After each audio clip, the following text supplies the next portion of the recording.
I'm Julia. And I'm Tyler, and your Tuesdays About to get tipped. You might have been told that one parachute is suitable for every skydiver, no matter of your experience or flying style. But here at PD, with over 35 years of experience designing parachutes, we know it's not true. One question we get asked over and over and over again is, what parachute should I buy? And the truth is, there's not a simple answer to that. What's your favorite food, or what kind of car should you buy? We're all different individuals, and we have different likes, dislikes, tastes, and experience levels. So today on Tip Tuesday, we're going to take some time, walk through some of the questions you should ask yourself, and some of the characteristics of the canopies you should be looking at to find the right canopy for you. First of all, you need to ask yourself, what do you want from the canopy? What are your wants and needs? What do you want from the sport? Do you want to do wingsuiting? Do you want to do four-way belly? Do you want to shoot camera? Crew? The main thing in all of this is being honest and realistic with your goals. Now that Julia's covered some of the things that you're going to be doing under parachute, let's talk about the person flying the parachute. Some things to keep in mind. Your jump number, your weight, the level of risk that you're comfortable taking, your canopy progression, and your frame of reference. So what's considered high performance to one person might not be considered high performance to another person. And again, be honest with yourself. Try to keep your ego in check.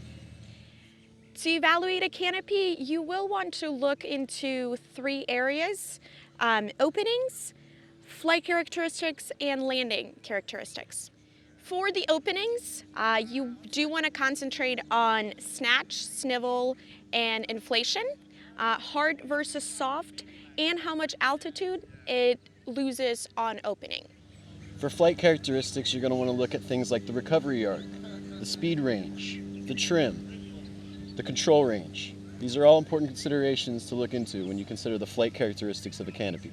In terms of landing, you do want to look at how steep or flat the canopy is, how dynamic it is, and how it flares. For example, in the beginning, I was mainly concentrating on free fall portion of the jump, and I flew big canopies. I didn't feel like I had too much control, so I just wanted to get to the ground as safely as possible.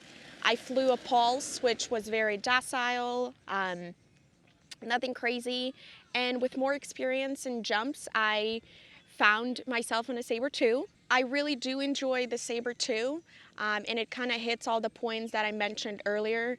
I do really like the openings of the Sabre 2. I like the control range, the speed range, and the landing.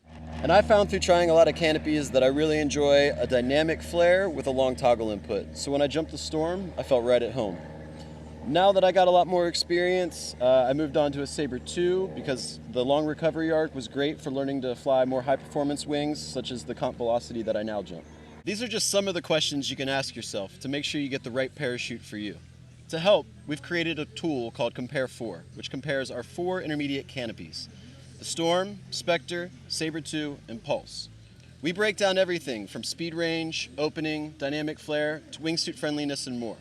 Follow the link in the post for more information and make sure you find the right parachute for you.